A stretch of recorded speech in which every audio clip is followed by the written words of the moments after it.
Okay, I'm back and having a heck of a time with the internet, basically. So, my apologies. Hello, Geek Workshop. Hello, Jesus. Unless I'm seeing. Okay, yeah, I had to fix the Wi-Fi.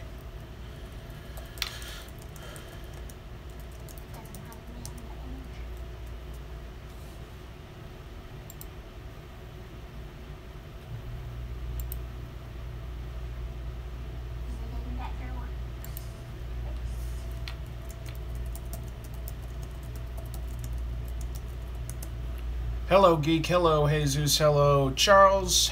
Yes, I apologize, folks. It's, I'm at the mercy of, the hotel's Wi-Fi, so, there's only so much I can do, unfortunately.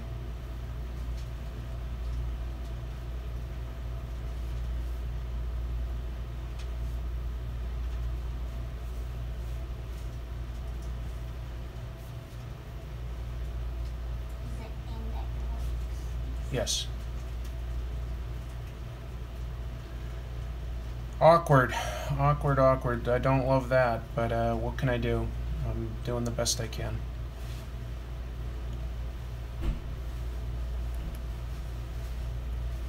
I just feel off today.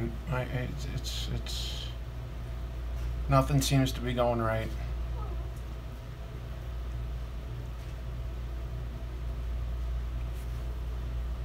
I think it's working okay. Oh, that's me. Ha! I almost started reading my my own tweet as though somebody asked a question. Great.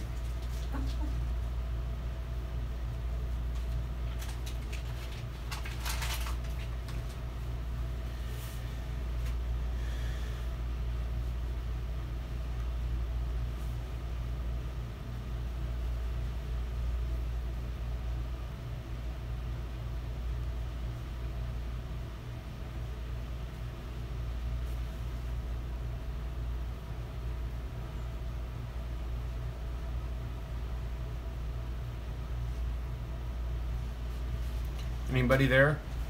Me? I think it's working.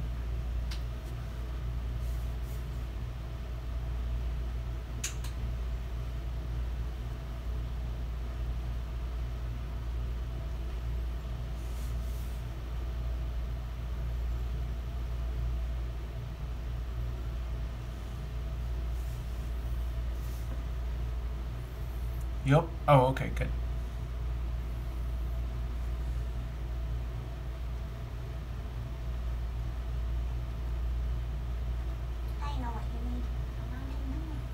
Yeah, I do. I need my morning caffeine. I haven't had that yet. So I'm gonna draw this, and then I'm heading over to the New York Comic-Con again. Gonna say hello to some friends, take a look at the cosplay, see what I can see, and try to make the most of today. Should be fun once I get really going. A little bit of a slow start today. That's okay. Trying to take it easy and treat this like the vacation it should be.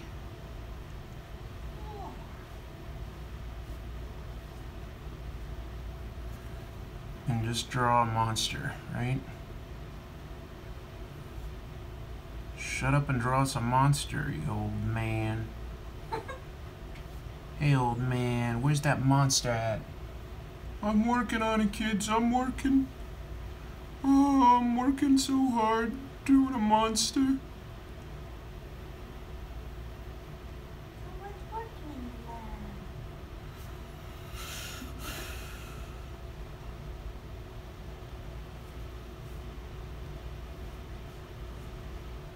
I was working in the lab late one night when suddenly, to my surprise, I kept on working in the lab, and I worked in the lab late into the night. I worked and worked in the lab. I worked in the lab. Good morning, Shirley. Geek Workshop says, what's the most expensive comic book you own? I have multiple copies of Walking Dead #1. Wasn't expensive when I got them. We didn't know that it would be the hit that it turned into, so I used to have, boy, I probably had like 30 or 40 copies at one point, and I was just giving them away, trying to get people into it. And now that one goes for quite a bit, but I think I have at least 2 copies left, so that's probably the most expensive that I have these days. I'm not sure exactly what it's going for, but I'm sure I could get at least a few hundred for something like that. Of course, I briefly owned the Fantastic Four 55 that I gave away on the show. 45? 45, yeah, that's right. That's about it. I've never necessarily tried to obtain expensive originals, though. That's never quite been the way I approached it. So owning something expensive was more a coincidence that something had increased in value than anything else. How about yourself? Anybody else out there own something kind of expensive, cool comic book that you're especially proud to own? Maybe something a little older? I'm curious.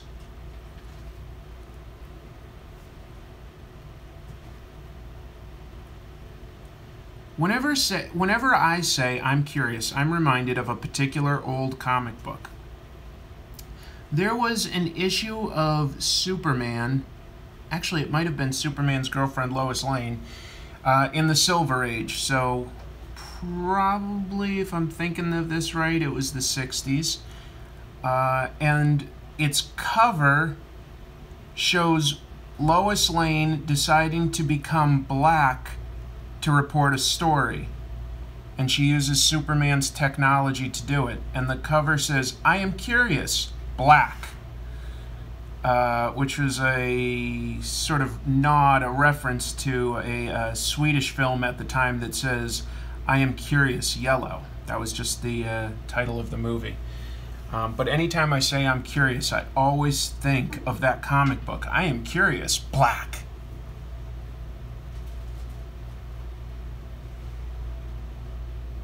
Jesus says he knows about it. I'm not crazy, people. I'm not crazy. Who said I'm crazy? I'm not crazy.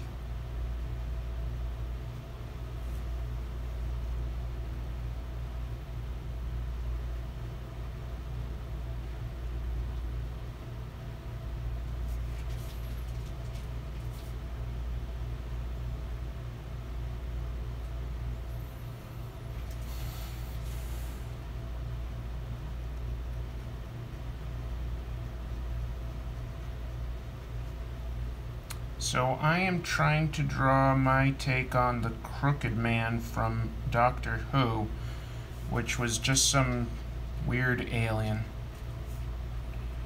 And he just sort of looked like a messed up, melted person, basically.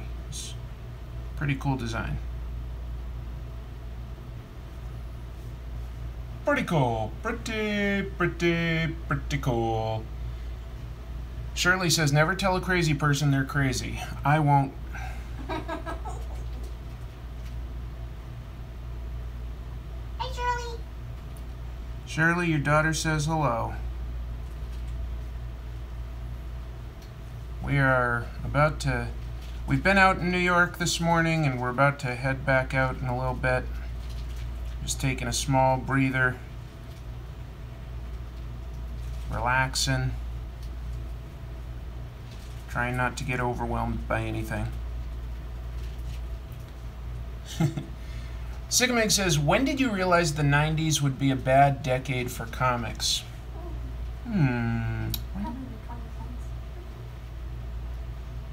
About 20 seconds into it. No.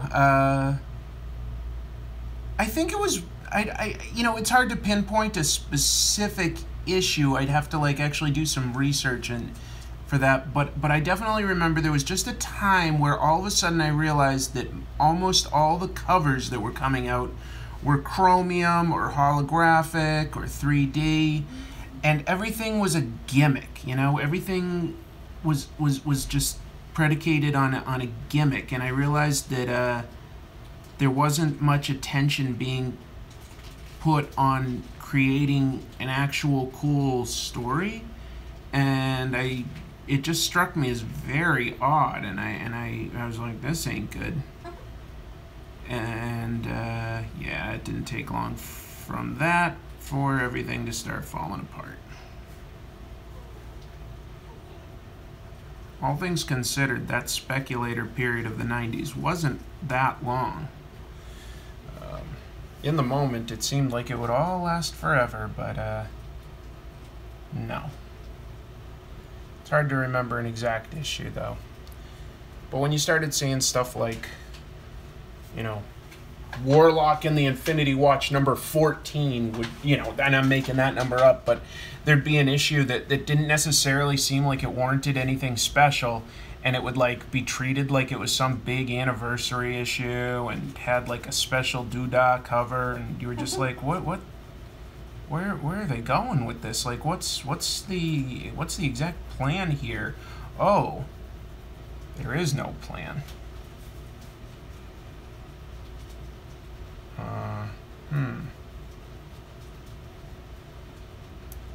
And then, if I'm remembering right, the Spider-Man Clone Saga was in the 90s, and I remember just feeling so burnt out on that thing because it lasted a year. It just never seemed to end. It was so frustrating. Like, as a fan, you were just like, I like Spider-Man. Can we just get back to, like, you know, exploring his life with his friends and his job and stuff? Can everything stop being about the Clone Saga? And it just kept stretching on and on and on forever. Felt like it would never end.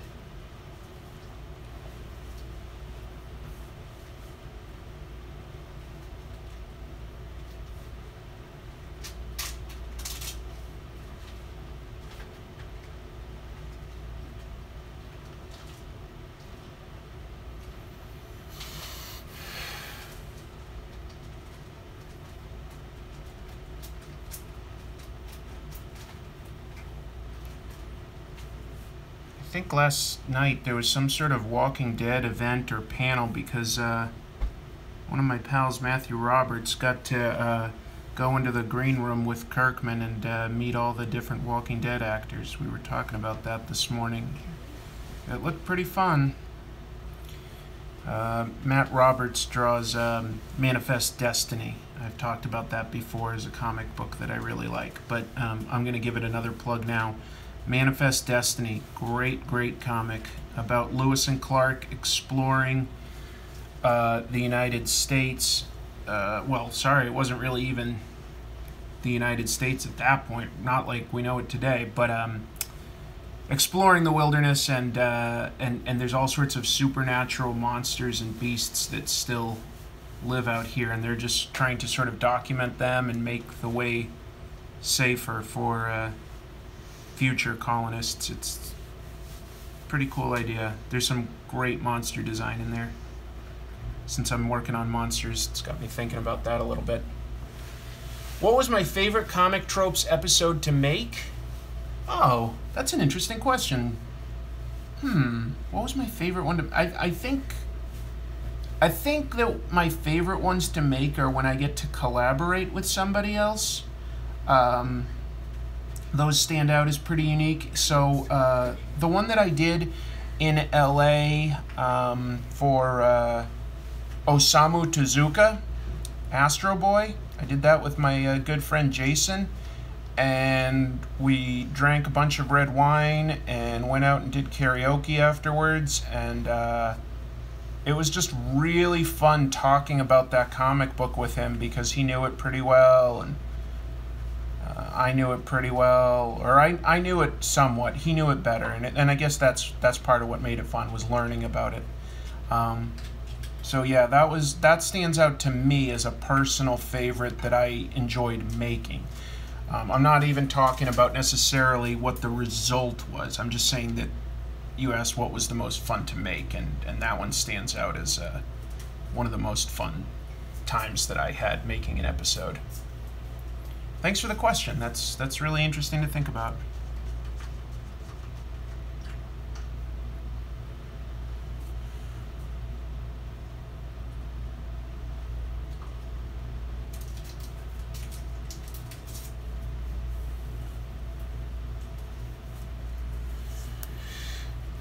Appreciate that you're all able to join me so early in the day.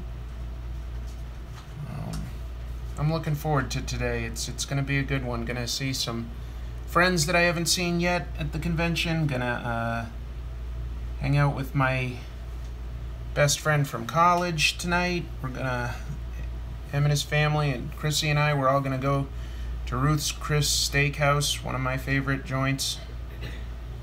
It's going to be a good day.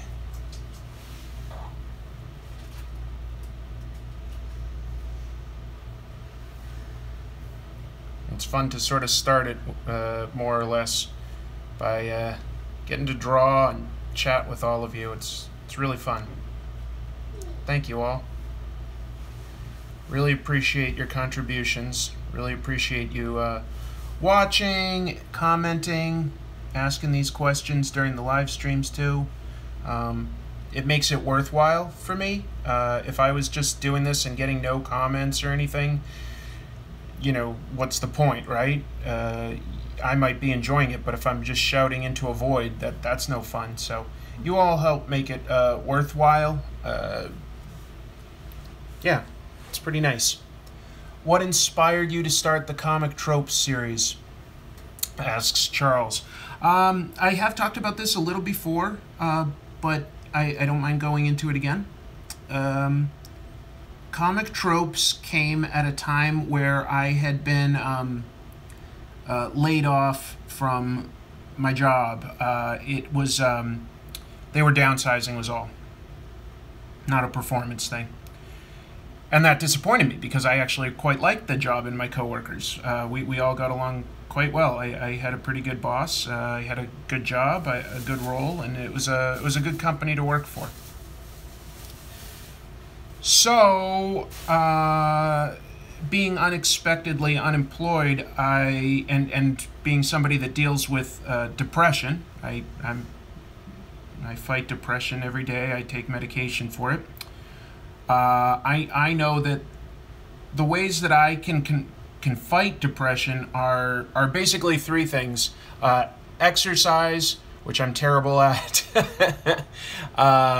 socializing when I talk with people and stuff, that you know keeps me happy, and being busy. I like being busy.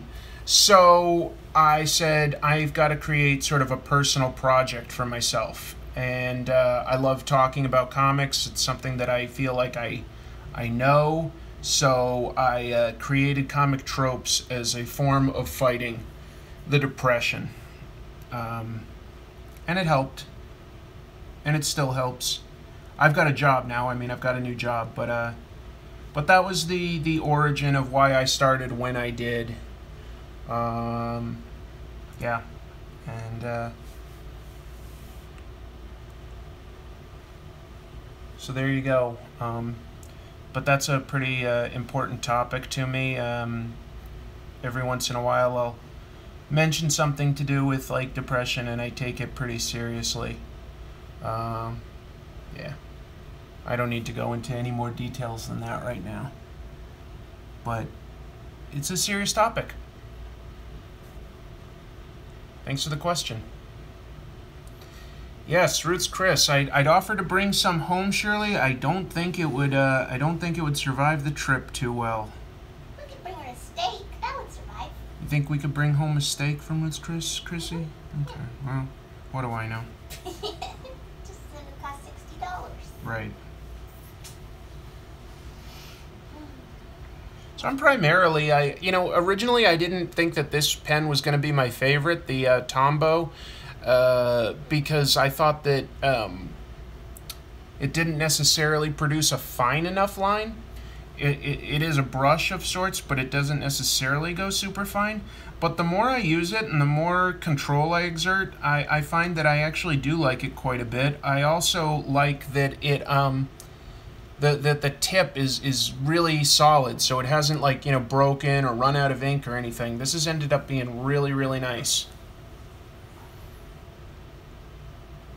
So I think I have to give it an endorsement. This pen is becoming one of my favorites.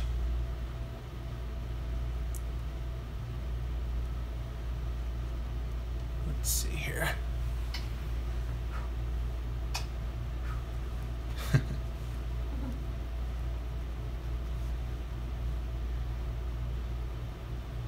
Y'all are a little quiet today. Maybe it's a smaller group than usual because I'm going so early. That's probably what it is. Ask them some questions. Yeah. Alright, I'll ask you guys some questions. What's the first comic you remember getting for yourself? I would be curious to know, like, what you decided, like, hey, I want that, and got you maybe into comics a little bit. What was your first comic that you bought for yourself?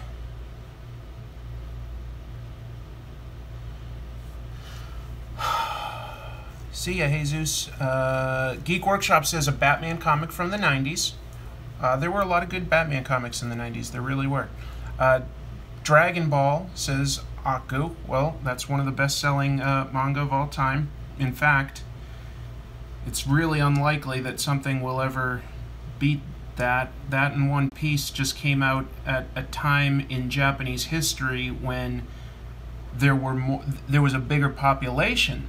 So Japan's population, you know, is slowly declining a bit these days. So it's unlikely that you know, even a hit comic book series over there will ever become a better seller than Dragon Ball or One Piece. Sigamig says Sex Criminals. Oh, okay, then that's a pretty recent one. But let's see, Sex Criminals is Matt Fraction, and who else works on that? Is it Chip Zdarsky? I know Matt Fraction works on it. I've met him a couple times at signings and stuff. He seems like a really smart, creative guy. I think Matt Fraction's got a lot of cool ideas.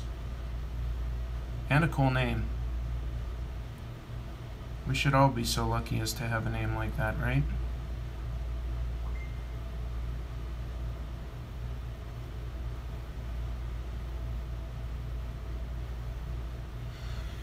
Which Lantern Corps would you join?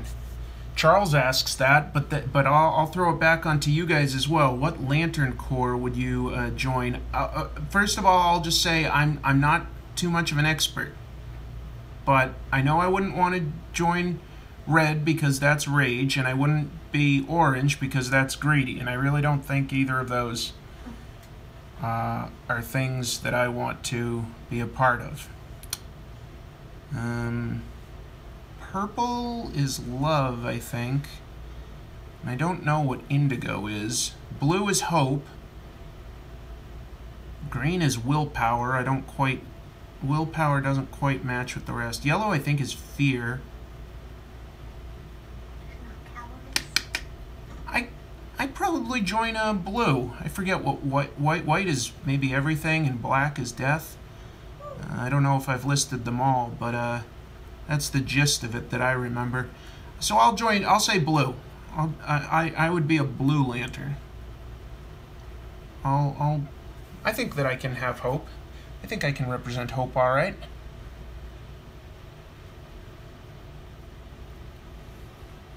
Geek Workshop says, what's your favorite comic book era? Probably the one that we're in right now, and that'll change over time. Like, I think that no matter what, there's always amazing comic books being created in every era, and it gets hard to filter out some of the crap until you're sort of past that point in time. So just know that there is always crap. It's not like there was a better time or a worse time. There's just more and less of things. But there's always crap and there's always good stuff. So I'd say, like, right now, I think that there's so many great things being created these days. But if I had to choose one aside from now, historically, in other words, I'll go with the mid-'80s. The mid-'80s was a very interesting time in comics. You know, there was a little bit more attention from mainstream media being placed on comics for the first time. There were a lot of new things being tried in terms of both distribution and, well, yeah, just distribution and how you get comics to people. Comic shops were becoming more prevalent, but you could still get stuff, you know, at the convenience store, the grocery store, etc. That was nice. And yeah, there were just a lot of new talents coming out that were really, really top tier, top notch. You know, that was when guys like John Byrne and Frank Miller were at their peak. So anyway, I really like the mid-'80s. I think a lot of good stuff came out at that point in time. Jesus is back, and he's just waiting for someone. Well, thanks for spending some time with us, even if you're waiting for someone. It's nice to have you around. So, yeah, this is sort of my take on the Crooked Man, who was a pretty weird character in Doctor Who, and I probably won't draw it for too much longer. I think I kind of got the gist of the idea across, that what I wanted to do. I'm kind of eager to get over to the Comic-Con now. Hope you guys can understand that. Can work for a little bit longer in case anybody's got a question, but probably won't be doing it for too much longer.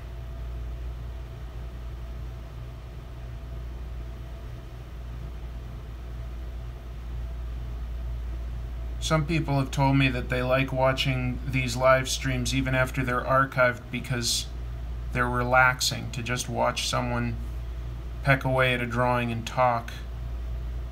I can totally see that.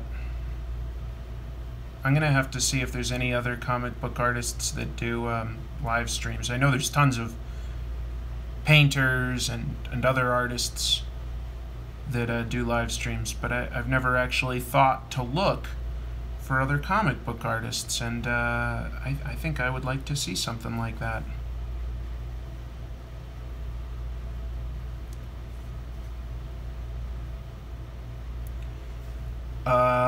Let's see. Chrissy says, I have a question. What is 17 times 8.3? No calculators allowed.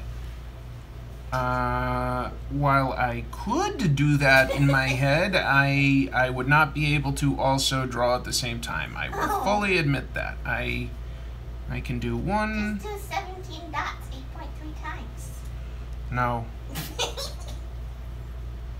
I think she's teasing me, folks. That's what I think.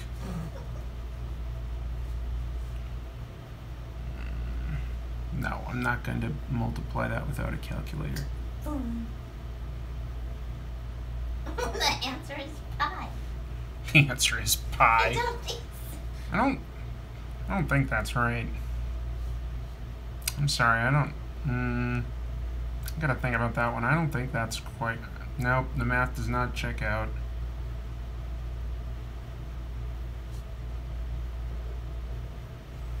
What is 18.3 times 17? What has that got to do with comics? What are we doing, math comics here? I don't think so. No, you were talking about Matt Fraction. Oh, I get it. I was talking about Matt Fraction. Okay. But this isn't a fraction question, is Well, 0.3 could be a fraction. it? Oh, yeah.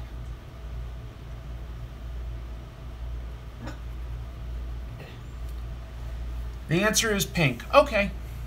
Okay. Good to know. I'll go with that. Moving on. Yeah, movingon.org.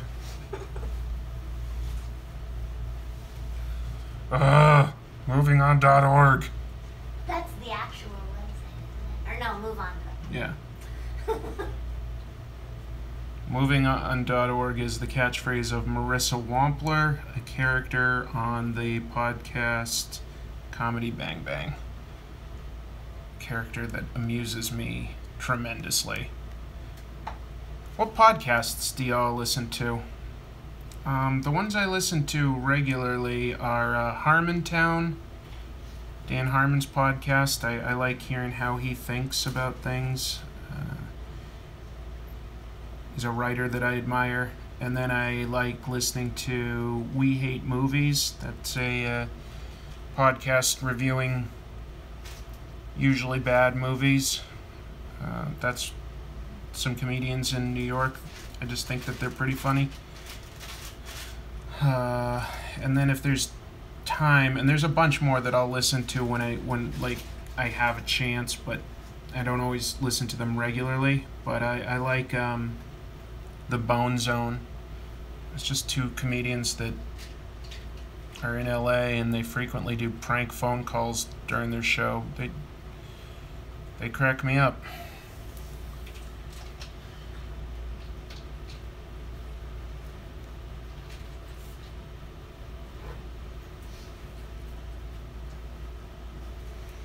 Any thoughts on your old videos before Comic Tropes? Not really, I didn't make many.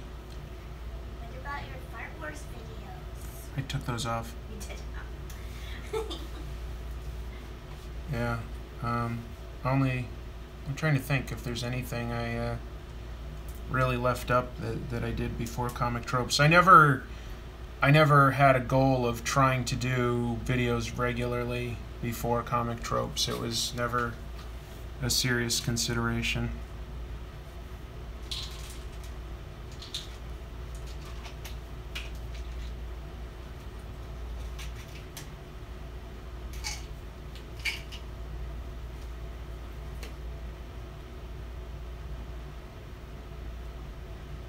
How is it pie? It's a joke, Aku. We're just kidding around.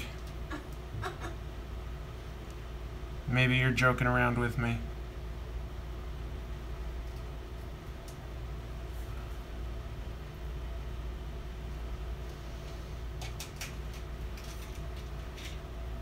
A very unpredictable. No.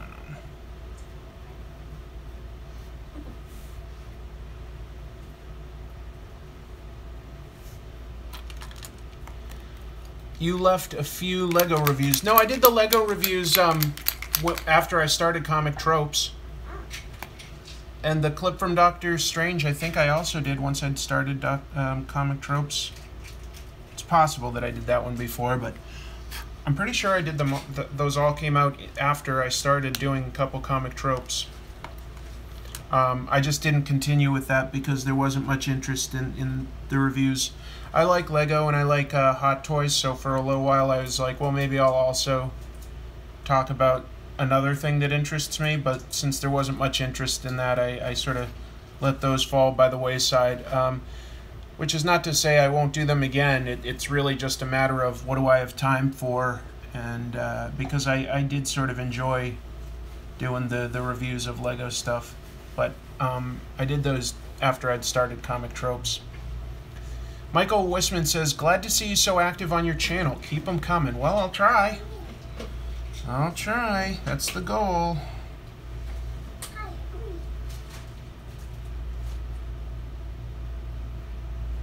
Trying to be active so that I can sort of build up that audience-ship. There's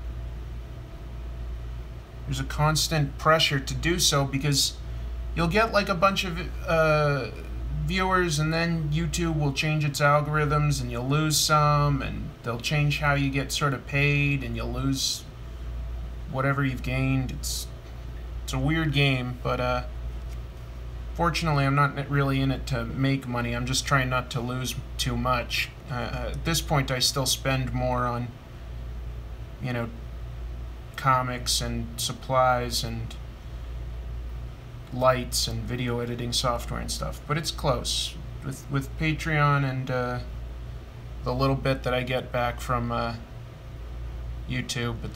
I'm not losing too much.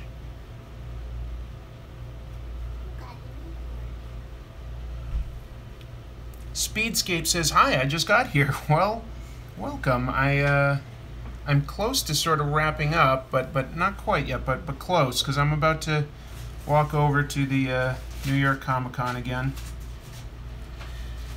Decided I want to go back today, hang out there for a little bit. Today's word was crooked, or today's prompt for Inktober was crooked, so I sort of drew this weird crooked man alien that had shown up in Doctor Who. It's just what came to me in the moment. I am getting thirsty.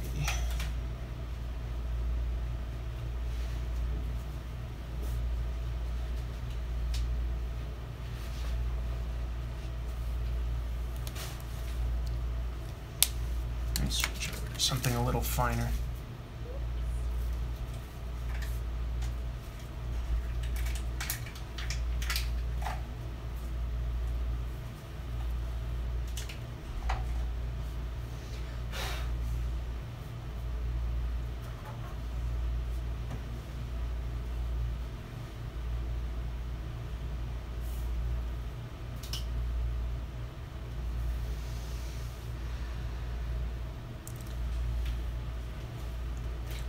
Have fun at Comic-Con. I will.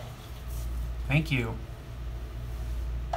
Very cool experience. Gonna mostly focus on Artist Alley today. See some of that stuff. But I missed the Lego area last time, so I'll go over there too. I like Legos. I need to stop. I'm gonna get that huge Millennium Falcon, and then I might take a break for a while.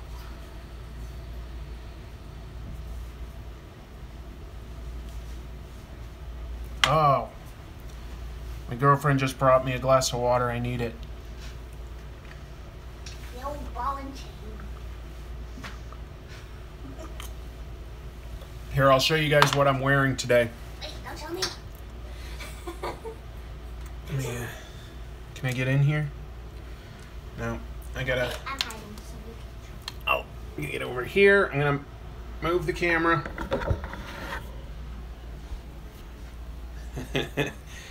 Hey, folks. That is the ridiculous shirt I'm wearing today. These are all pictures of Drake. This was the silliest shirt I've ever seen. Yeah, so that's what I'm gonna wear today. And here's a little bit of a closer view at what I've created.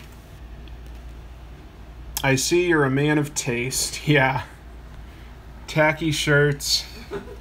Wrap. So anyway, that's the drawing today. I know I've only been online for maybe 40 minutes or so instead of an hour. I like to do an hour.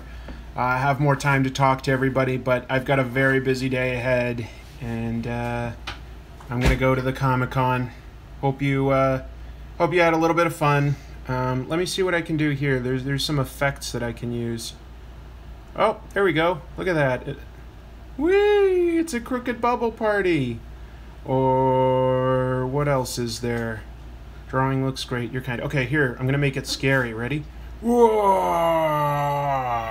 What the? Oh, it's a ghost. Or, oh, I turned it into a sketch, but it already was a sketch. Okay, that's the normal sketch. Here it is if it was an old-timey documentary.